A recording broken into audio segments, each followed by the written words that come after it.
தேவபிதா எந்தன் மேய்ப்பனல்லோ, சிறுமை தாழ்ச்சியடைகிலனே.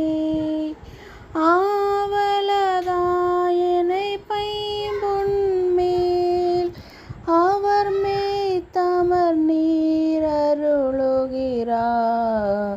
தேவபிதா எந்தன் மேய்ப்பனல்லோ, சிறுமை தாழ்ச்சியடைகிலனே.